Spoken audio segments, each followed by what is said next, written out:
हरदेव जोशी राजकीय कन्या महाविद्यालय पहलगाम की घटना के बाद श्रद्धांजलि सभा का आयोजन कर रहा है। महाविद्यालय परिवार अत्यंत दुखी मन से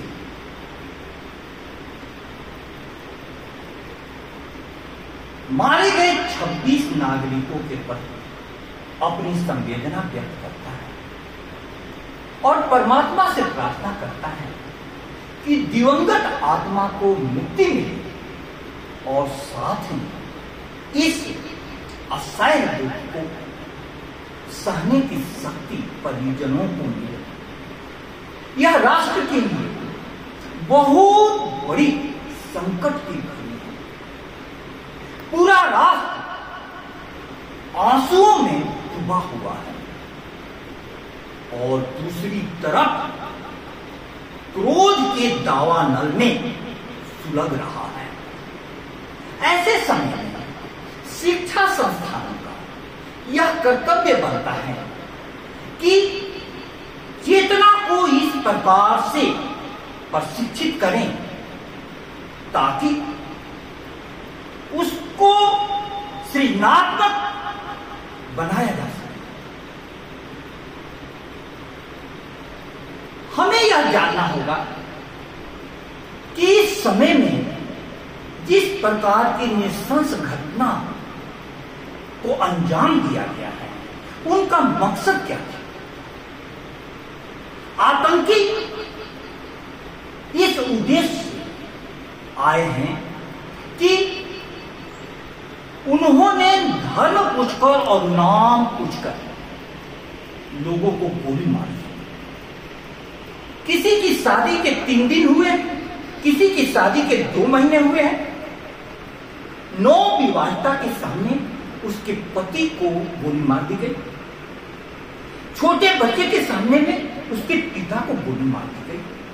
करीब 2000 पर्यटक उस स्थल पर, कश्मीर को धरती का स्वर्ग कहा जाता है, ऐसे खुशनुमा माहौल में कोई भी ऐसा हृदयहीन बर्बर कृत्य कैसे कर सकता है। उस घटना को देखने के बाद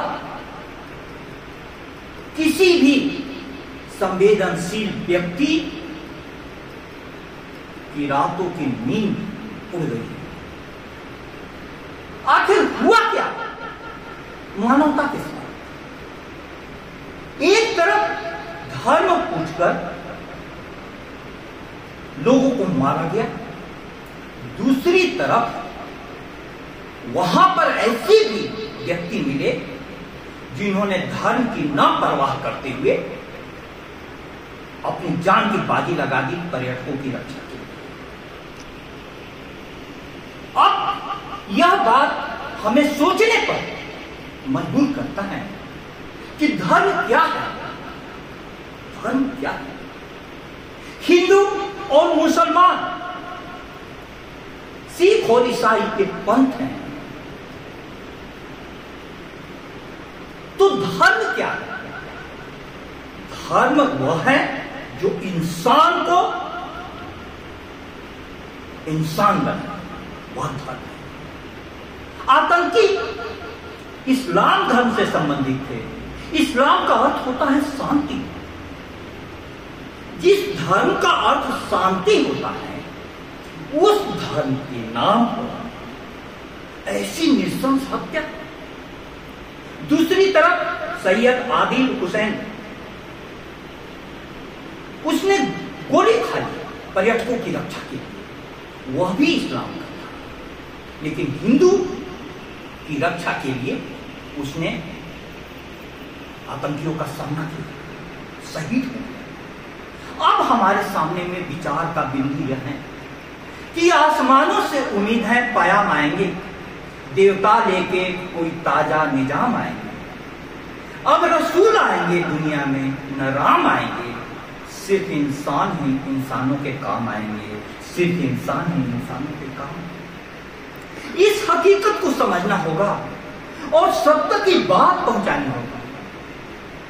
पुनः राम पुनः मोहम्मद लोग आने वाले नहीं हैं, इंसान ही इंसानों के काम आएंगे।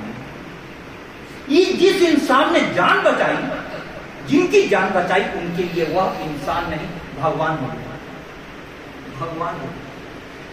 और यह जो घटना के कारण पूरे देश में ही नहीं पूरे विश्व में भावनाओं का ज्वार उमड़ रहा है। इस पर कई प्रकार की प्रतिक्रिया हो सकती है, लेकिन हमें याद करना होगा कि इस समय में जो भी प्रतिक्रिया होगी वह भारत की दशा और दिशा निर्धारित करेगी। सबको यह आश्चर्य कर रहे हैं कि अल्पसंख्यक समुदाय के लोगों द्वारा इतना नृशंस हत्या की गई और बहुसंख्यक हिंदू समाज में कोई प्रतिक्रिया नहीं हुई। वह प्रतिक्रिया नहीं हुई, यह भारत के स्वभाव के अनुकूल है। क्यों भारत के स्वभाव के अनुकूल है? भारत का सनातन धर्म विश्व की सबसे बड़ी जरूरत है।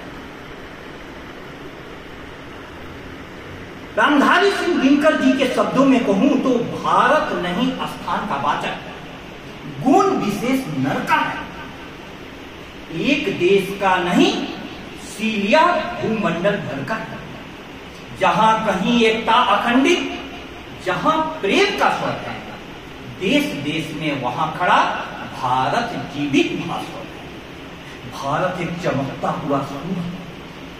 किस कारण से चमकता हुआ सूर्य है? पूरा विश्व युद्ध की अग्नि में जल रहा है, लेकिन भारत पर इतने बड़े आक्रमण के बाद भी युद्ध की स्थिति नहीं पैदा हुई। लेकिन इसका मतलब यह नहीं है कि भारत चुपचाप बैठ जाए। भारतीय संस्कृति अद्भुत है। गीता को विश्व विरासत दिवस के दिन यूनेस्को द्वारा विश्व विरासत की सूची में शामिल किया गया। क्यों शामिल किया गया? कई युद्ध हुए विश्व में, लेकिन उन युद्धों में महाभारत का युद्ध सबसे प्रमुख है। क्यों प्रमुख है? उसने गीता का जन्म दिया। गीता युद्ध भूमि में किंग कर्तव्य विमूढ़ अर्जुन ने कृष्ण से पूछा कि हे केशव, जिनके विरुद्ध मैं युद्ध के लिए खड़ा हूं वे मेरे पूजनीय हैं, आदरणीय हैं, प्रिय हैं, उनके साथ युद्ध मैं कैसे करूं? मैं यह युद्ध नहीं कर सकता। अर्जुन का सौभाग्य था कि उसके पास कृष्ण थे। अर्जुन चाहता तो युद्ध छोड़ करके भाग सकता था। वह युद्ध भूमि में आया था और उसके बावजूद भी युद्ध करने का उसका मन नहीं हो रहा था। मन नहीं होने के कारण उसने कहा कि मेरे गांडू हाथ से गांडू छूट रहे हैं, मेरे पूरे रोम रोम में कंपन हो रहा है। यहां पर समझना होगा एक बात, मन को मन। भारतीय संस्कृति अद्भुत है। उसने विश्व की अलग संस्कृतियों से व्यक्ति के लिए एक शब्द चुना, मानव।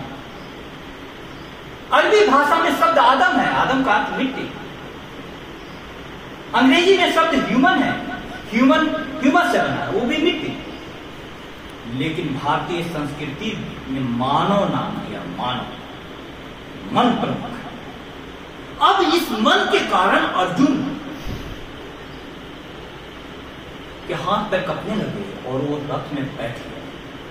उस अर्जुन को कृष्ण ने ज्ञान योग के माध्यम से, कर्म योग के माध्यम से ऐसी शिक्षा दी कि वह अर्जुन युद्ध के लिए खड़ा हो गया। धर्म युद्ध हो गया, कुरुक्षेत्र धर्म युद्ध हो गया। आज फिर वही स्थिति भारत की है।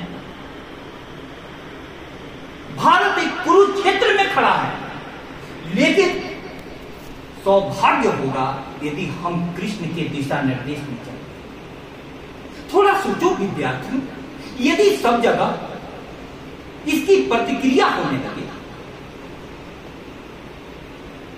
मुसलमानों पर हिंदुओं द्वारा अटैक होने लगे तो पूरे भारत में सांप्रदायिक दंगे फैल जाएंगे और उसमें देश बहुत ही विकट स्थिति में फंस जाएगा। अब ऐसे में हमें करना क्या है? हमें विवेक जागृत करना है। आतंकियों का मूल मकसद क्या था? धर्म के नाम पर भारत को सांप्रदायिक दंगे की आग में झोंक दिया। यही मूल मकसद है। उनके मकसद को कामयाब नहीं होने देना है। हमें इस बात को ध्यान में रखना है कि मारने वाले लोग जिस जगह पर थे वहीं पर कोई शख्स बचाने वाले थे।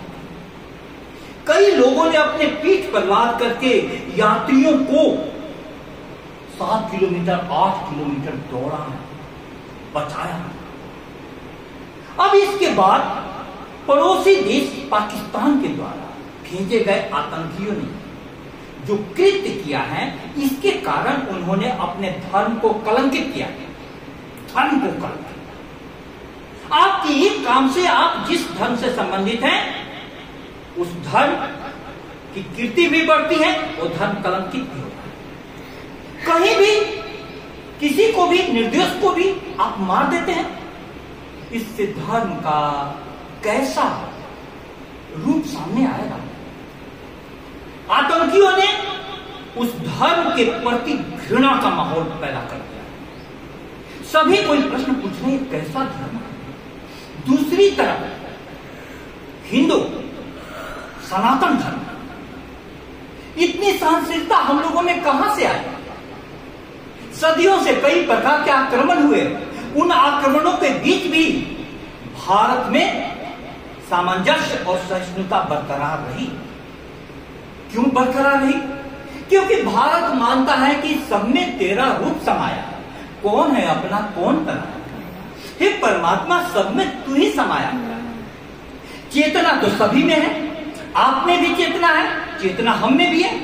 यदि चेतना को ऊंचाइयां दी गई तो राम पैदा होते हैं, कृष्ण पैदा होते हैं। और यदि चेतना को ऊंचाइयां नहीं मिली तो यही चेतना रावण हो जाती है और कंस हो जाती है। नादिर शाह, हिटलर, इनको किस रूप में हम लोग याद करते हैं? और दूसरी तरफ गांधी, सुभाष चंद्र बोस, इनको हम लोग किस रूप में याद करते हैं? आज हमें समझना होगा कि आज एक विशेष दिन परशुराम जयंती का भी है। इस समय में भारत को भगवत गीता और परशुराम दोनों को स्मरण करना। परशुराम जी हमारी संस्कृति में एक ऐसे अवतार हैं जो ज्ञानी हैं, ज्ञान की उपासना। लेकिन एक अहंकारी राजा ने उनके पिता की हत्या कर दी तो उन्होंने उस समय उनकी मां ने 21 बार छाती पीटा था उनके पिता के जाने के बाद। तो उन्होंने 21 बार अहंकारी राजाओं से इस पृथ्वी को मुक्त करा। परशु और तप, ये दोनों वीरों के ही होते श्रृंगार। ध्यान से सुनिएगा। क्लीव न तो तप ही करता है, न तो उठा सकता तलवार। परशुराम के पास एक तरफ परशु फरसा था और दूसरी तरफ तपस्या। दोनों की जरूरत है। तप से मनुष्य दिव्य बनता है, षड विकार से लड़ता है। तन की समर भूमि में लेकिन काम खड़ा नहीं करता है। तप से क्या होगा? हमारे अंदर में काम, क्रोध, लोभ, मोह, मद, मात्सर्य, ये 6 शत्रु बैठे हुए, कहीं बाहर में जाना नहीं है। तपस्या से आप इन पर विजय पाइएगा। लेकिन आतंकियों जैसे शत्रुओं से कैसे विजय पाइएगा? इसके लिए तलवार चाहिए, तलवार, ताकि इनको जड़ मूल से काटा जा सके। शक्ति चाहिए और भारत के पास वो शक्ति है। हम सभी का भारतीय नागरिक होने के नाते कर्तव्य क्या है? इस दुख की घड़ी में, इस भावनाओं की ज्वार की घड़ी में हम सभी का कर्तव्य यह है कि हम इस भावनाओं की ज्वार की ऊंचाइयां बरकरार रखें और इसके साथ इसको एक नया रूप भी दें। शत्रुओं ने जैसे आतंकी भेजे हैं, उनको सबक सिखाना होगा, सबक सिखाना होगा। लेकिन वह सबक सिखाने के लिए हमारे पास शक्तिशाली फौज है, सेना है, सरकार है। हमें उनकी दिशा निर्देशानुसार काम करना होगा। आप थोड़ा सा कल्पना करो, आपके शरीर के किसी एक भाग में भी कोई घाव हो जाता है, क्या आप चैन से बैठ पाते हैं? नहीं, पूरी आपकी खुशी छिन जाती है। कश्मीर के एक भाग में उठे दर्द ने पूरे हिंदुस्तान की खुशी छीनी। अब ऐसे में हम सभी को विपदी धैर्यम, संस्कृत का एक वाक्य है, विपत्ति में धैर्य रहना, धैर्य चाहिए। उस धैर्य का मतलब क्या है कि हम इस बात को समझें कि किस प्रकार से ऐसा मन हो जाता है। यह खबर आई है कि मदरसों में उन्हें शिक्षा दी जाती है कि काफिर को जीने का अधिकार नहीं है। काफिर माने जो मूर्ति की पूजा करता है। ऐसी शिक्षा दूसरी तरफ हम लोगों की संस्कृति में बच्चों को कैसे शिक्षा दी जाती है कि हम लोग पाषाण को भी भगवान बना करके पूजा करें। कैसा मन तैयार होता है हम लोगों का कि हम लोग पहली रोटी गाय की, दूसरी रोटी, एक रोटी कुत्ते की, अभी पक्षियों के लिए सकोरे बांटे जा रहे हैं। हम लोग पौधे में भी जान मानते हैं। जेसी बोस ने, जगदीश चंद्र बोस ने इस खोज को किया था कि पौधों में भी प्राण है, सब में प्राण है। भारतीय संस्कृति तो इतनी गहरी जाती है कि दुनिया में सब जगह चेतन है। उस चेतना में सर्वम खलु इदं ब्रह्म, सब में वही ब्रह्म है। हमारी दृष्टि ऐसी होनी चाहिए। लेकिन विश्व युद्ध हुए, विश्व युद्धों का परिणाम क्या हुआ? करोड़ों लोग मारे गए। उसके बाद कोई विश्व युद्ध नहीं हुआ, लेकिन उसके बाद युद्ध किसी न किसी रूप में सब जगह हो रहे हैं। रूस यूक्रेन में, हमास इजराइल में, संभव है कुछ दिनों में भारत और पाकिस्तान में युद्ध हो। लेकिन थोड़ा सोचो, युद्ध क्या किसी समस्या का अस्थायी समाधान है?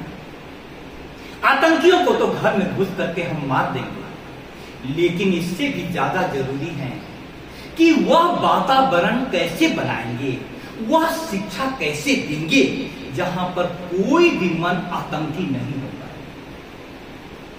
मन आतंकी नहीं हो पाए। कोई भी आतंकी क्यों बनता है? तड़पता आदमी सब्रो करार क्या जाने, जो नफरतों में पला हो वो प्यार क्या जाने। जिसको शुरू से ही नफरत मिल रहा हो उसके दिल में प्रेम कैसे होगा? इनको नफरत मिला है। और भारत के लोगों को चमन की बात ही करना है तो चमन से करो, खिजा खिजा है महकती बहार क्या जाने। चमन की बात करना है। देखो, जिसको भी प्रेम मिलता है वो क्या किसी की हत्या कर सकता है? कभी नहीं। अब ऐसे में संदेश यही है कि दिलों के बीच में उठती दिखाई देती है। उठाई तुमने की, हमने दीवार क्या जाना। दिलों के बीच में और दीवार लोग उठाने को बेताब हैं। अब ऐसे में हमारा धर्म क्या है? इस दीवार को नहीं उठने दी। हर प्रकार के लोग, सारे समुदायों में वो समुदाय बदनाम हो गया, वो धर्म बदनाम हो गया। ऐसा कोई काम हम लोगों की तरफ से नहीं हुआ। तो भारत के उज्जवल भविष्य के लिए और उसके साथ इस पीड़ा से गुजर रहे परिवार के लिए, विशेषकर परिवार के लिए और पूरे देश के लिए हम सभी प्रार्थना करते हैं और एक विशेष साधना पद्धति से गुजरने का मन बनाते हैं। एक उदाहरण दूं, आपको स्पष्ट हो जाएगा। दो व्यक्तियों में गहरी लड़ाई थी। एक व्यक्ति को उसके गुरु ने सिखाया था कि देखो, लड़ाई भी करना तो होश में करना, लड़ाई भी करना होश में करना। उसने अपने दुश्मन की छाती पर सवारी कर पटक करके दुश्मन की छाती पर चढ़ गया, लेकिन नीचे से दुश्मन ने उसके मुंह पर थूक दिया।